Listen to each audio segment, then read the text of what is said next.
কৃষকরা বিক্ষোভ দেখালেন কেন এবং কি জন্য? আজকে কৃষকরা একটা বিক্ষোভ দেখালো, এটা প্রচুর ঢিপি আমার ৯টা ঢিপির মধ্যে প্রচুর ঢিপি ইন্স্যুরেন্স আলুর যে ক্লেমটা হয়েছে সেটা অনেকটাই কম হয়েছে।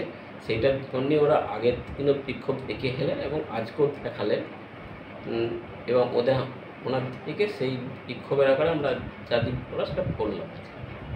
ওনাদের কি দাবি, কি জন্য ওনারা বিক্ষোভ দেখাচ্ছেন রাস্তা অবরোধ করে?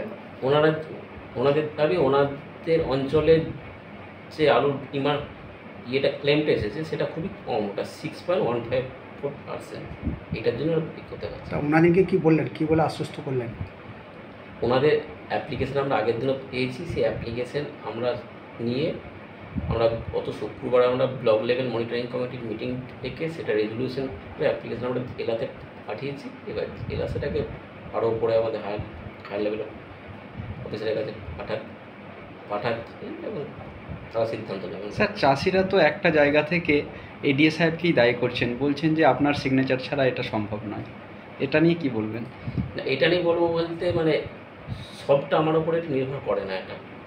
এটা অনেকগুলো ফ্যাক্টরের উপর নির্ভর করে যে ক্ষতিপূরণের ক্লেমটা কীভাবে হয়। 3টে ফ্যাক্টর হয় এখানেতে। ক্রপ হেলথ ফ্যাক্টর আছে, ক্রপ কাটিং এক্সপেরিমেন্ট রিপোর্ট আছে, আর লাস্ট 5 ইয়ার্স অ্যাভারেজ ইল্ড আছে।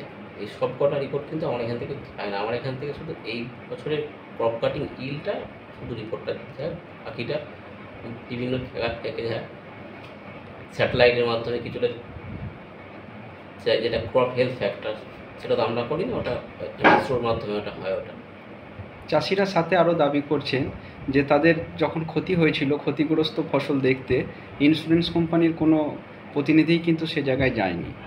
ইন্স্যুরেন্স কোম্পানির প্রতিনিধি গিয়েছিল এবং ওনারা হয়তো সেই টাইমে ফিল্ডে ছিলেন না, হয়তো সমস্ত ইন্স্যুরেন্স কোম্পানির প্রতিনিধি সব অঞ্চলেও না যেতে পারলো, কিছু কিছু জায়গায় গিয়েছিলো, কেননা সবারই তো একই ব্যাপার হয়েছিল তো সামগ্রিকভাবে সব জায়গারই ক্ষতিটা হয়।